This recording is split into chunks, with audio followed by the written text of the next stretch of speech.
I can't imagine that you're a very popular guy with the parties that you described in Israel. And so I was wondering if you get death threats and whether it's difficult for you to do this job.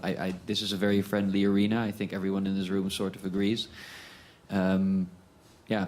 Okay. Does that make your life or your work difficult? Mm-hmm. Thank you. Thanks. It's very difficult to do this work. Death threats, threats of violence, it occurs. It doesn't occur often because today most of my work is done behind a desk.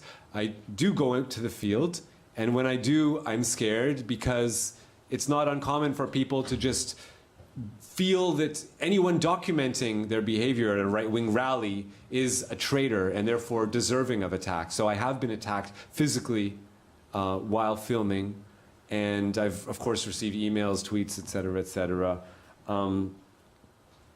But most of the time, I'm not on people's radar in that sense. And the reason why is because most Israelis read their news in Hebrew, but I report in English.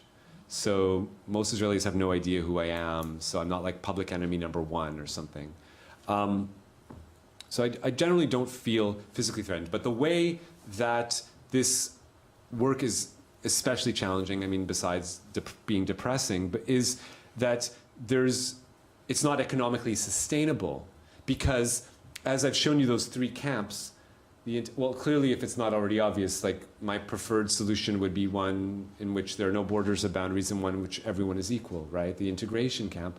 But there's no integration camp newspaper. There's the Israeli newspaper spectrum very much mirrors the political spectrum. So most of the newspapers, the ones with the largest circulation, are domination newspapers. Then there's elimination newspapers, and there's one segregation newspaper, two-state solution, Haaretz. Y'all know Haaretz, right? So just like 5% of the population supports the two-state solution, so 5% of the population approximately reads Haaretz. But there is no integration media in Israel, not in print and not on the internet. So not in how Hebrew, can we not in support English. your work?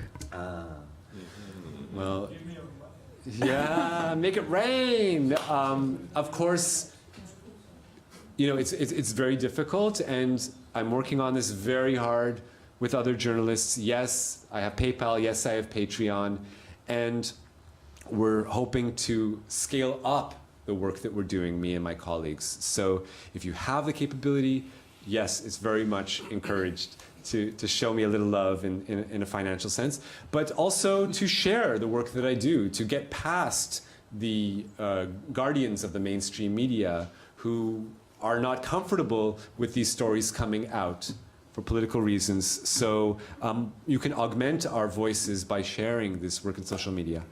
But yeah, we do need a more concrete solution. We need to establish a new media outlet that lets us tell these stories without being dependent upon